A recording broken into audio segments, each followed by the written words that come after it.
Яна уложила годовалую дочь спать и легла рядом с мужем. После тяжелого дня оба решили пораньше заснуть.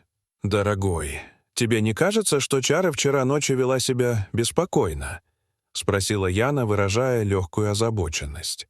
«Не преувеличивай, с нашей старушкой все хорошо», — ответил Кирилл, зевая и укладываясь поудобнее. У них была восточноевропейская овчарка Чара, живущая с ними почти 7 лет. С появлением дочки Верочки Чара сменила место в квартире и стала защищать девочку, которая привязалась к своей четвероногой няньке.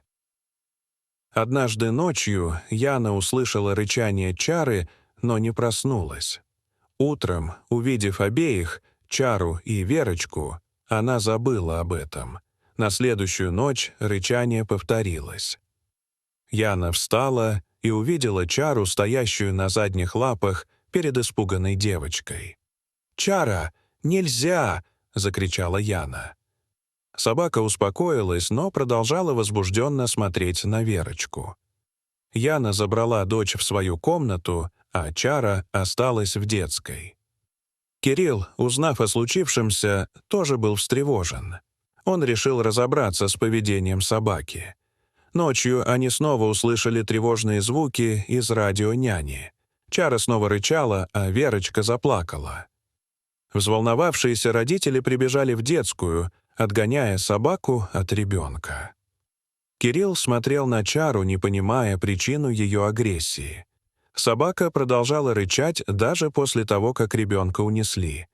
«Слышишь? Не унимается», — сказала Яна мужу. Они ссорились из-за поведения Чары, которая стала неадекватной. Яна предложила сдать Чару в питомник, что вызвало гнев у Кирилла.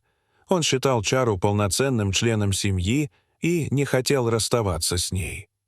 Кирилл вспоминал случаи, когда Чара спасала детей, включая момент, когда она предотвратила трагедию с малышом, чуть не попавшим под колеса машины. Несмотря на ее героизм, Яна не разделяла его чувства и расстраивалась из-за ситуации. Кирилл ушел на кухню, не желая продолжать скандал, а Чара продолжала рычать. На следующее утро Кирилл сказал: «Милая, теперь ты какое-то время одна поспишь в спальне. В детской будем ночевать мы с дочерью и Чарой. Мы что-то упускаем, возлагая ответственность на Чару, которая защищает Верочку». Ночь прошла спокойно, пока не проснулась Чара, заметив угрозу рядом с кроваткой Верочки. Она начала рычать. Кирилл, мгновенно проснувшись, включил фонарик и увидел темное пятно, которое оказалось огромным пауком. С быстротой реакции он справился с ситуацией, поймав паука и закрыв его в банке. На следующее утро Кирилл узнал от соседа-биолога, что это был ядовитый каракурт, который сбежал из его террариума. Кирилл начал злиться от мысли, что могло произойти бедствие, но не сообщил супруге всех деталей. Яна, увидев, как он вернул пропажу, посмотрела на него с любовью. Чара подошла к ним, а из комнаты раздался детский голос Верочки, зовущий свою подругу.